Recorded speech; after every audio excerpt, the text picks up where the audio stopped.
ကွန်ပျူတာရဲ့ screen ကိုစစ်တဲ့နည်းကိုဒီနေ့ပြောပြပေးသွားမှာဖြစ်ပါတယ်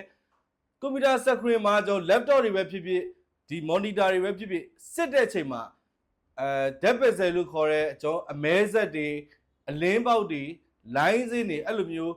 တခါလေကြားလို့ရှိရင်တခြားကြည့်မှမြင်ရတဲ့အဆက်အပြောက်မျိုးတွေအလင်းပေါက်မျိုးတွေကိုဘယ်လိုမျိုးစစ်လဲဆိုတာကိုကျွန်တော်ပြောပြပေးသွားမှာဖြစ်ပါတယ်ကျွန်တော်တို့ကိုယ်တိုင်လည်းအဲ့ဒီအတိုင်းပဲစစ်ပါတယ်အဲ့တော့အရန်လွယ်ပါတယ်လိုက်ကြည့်ပါခင်ဗျာโอเคကျွန်တော်တို့ရှိမှာတော့ကွန်ပျူတာလေးကကျွန်တော်မျက်စိရှိမှရောက်နေပြီပေါ့ဗျာကျွန်တော် monitor လေးတွေ screen လေးတွေဘယ်လိုစစ်မလဲဆိုတာကိုစပြီးပြောမှာဖြစ်ပါတယ်အရင်ဦးဆုံးကတော့ကျွန်တော်တို့ wifi ရှိဖို့လိုအပ်တယ် internet ချိတ်ဆက်ထားဖို့လိုအပ်တယ်ကျွန်တော်တို့ internet ချိတ်ပြီးပြီဆိုတော့နီးစပ်ရာ browser လေးတစ်ခုကိုဝင်ပါဗျာကျွန်တော်မှာတော့ Chrome ရှိတဲ့အတွက်ကျွန်တော် Chrome နဲ့ဝင်ပါမယ်ပြီးလို့ရှိရင်တော့ search bar မှာကျွန်တော်ရိုက်ရမယ့်ဟာတော့လွယ်ကူပဲကျွန်တော်စာနဲ့လည်းရေးပြပေးထားပါတယ် monitor test လို့ခေါ်တယ်ဗျအဲ့ monitor test လို့ဟာလေးကိုရေးပြီးသွားလို့ရှိရင်တော့ enter ခောက်ပြီးအပေါ်ဆုံးမှာရှိတဲ့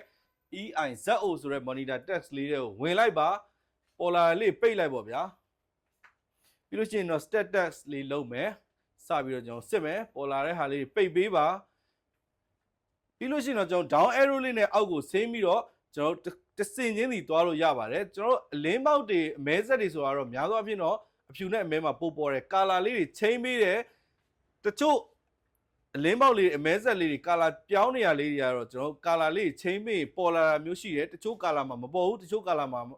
ပဲပေါ်တာမျိုးရှိတဲ့အတွက်ကြောင့်မို့ color ဘောင်းစုံနဲ့ကျွန်တော်စစ်လို့ရပါတယ်ဒါဆိုလို့ရှိရင်တော့ကျွန်တော် monitor test လေးဒီမှာနေပြီးဆုံးပြီဖြစ်ပါတယ်ခင်ဗျာโอเคဒါဆိုလို့ရှိရင်တော့ကျွန်တော်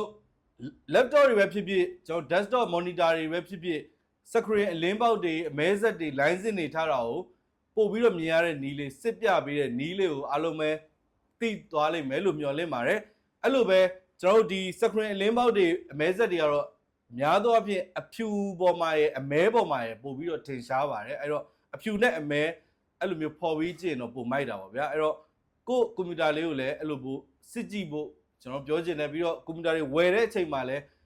ကောင်းမကောင်း error ပါမပါဒီလိုလေးစစ်ပြီးတော့ဝယ်နိုင်ပါတယ်မသိတာရှိလဲကျွန်တော်တို့မေးခဲ့လို့ရပါတယ်ကျွန်တော်အချိန်ရရင်ဖြည့်ပေးပါမယ်ကျွန်တော်နားလေတာရှိလဲပြောပြပေးပါမယ်ဗျအဲ့တော့မသိလို့ခက်နေတာပါဗျာသိရင်တော့လွယ်ပါတယ်ကျေးဇူးတင်ပါတယ်